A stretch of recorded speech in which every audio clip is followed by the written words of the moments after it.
आइए सुनते हैं ईश्वर को चाहना और ईश्वर से चाहना दोनों में बहुत अंतर है।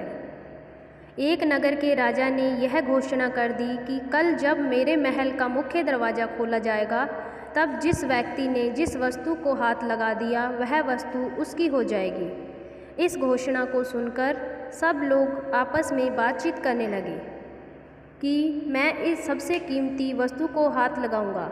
कुछ लोग कहने लगे मैं तो स्वर्ण को हाथ लगाऊंगा। कुछ कहने लगे कि मैं कीमती जवाहरात को हाथ लगाऊंगा। कुछ लोग घोड़ों और हाथियों को हाथ लगाने की बात कर रहे थे।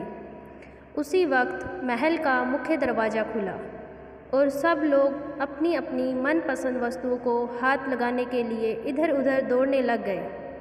सबको इस बात की जल्दी थी कि पहले मैं अपनी मनपसंद वस्तु को हाथ लगा दूं, ताकि वह वस्तु हमेशा के लिए मेरी हो जाए।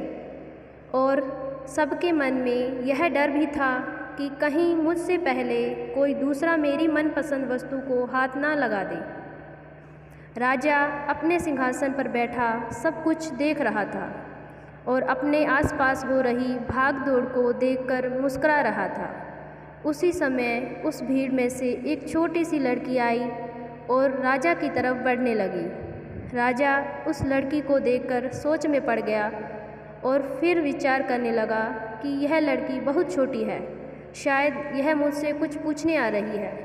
वह लड़की धीरे धीरे चलती हुई राजा के पास पहुंची और उसने अपने नन्हे हाथों से राजा को हाथ लगा दिया। राजा को हाथ लगाते ही राजा उस लड़की का हो गया और राजा की प्रत्येक वस्तु भी उस लड़की की हो गई।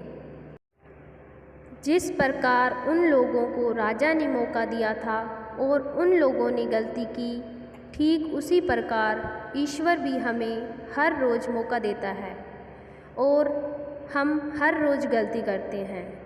हम ईश्वर को पाने की बजाय ईश्वर की बनाई हुई संसारी वस्तुओं की कामना करते हैं और उन्हें प्राप्त करने के लिए प्रयत्न करते हैं। पर हम कभी इस बात पर विचार नहीं करते कि यदि ईश्वर हमारे हो गए तो उनकी बनाई हुई प्रत्येक वस्तु भी हमारी हो जाएगी। ईश्वर को चाहना और ईश्वर से चाहना दोनों में बहुत अंतर है। धन्यवाद।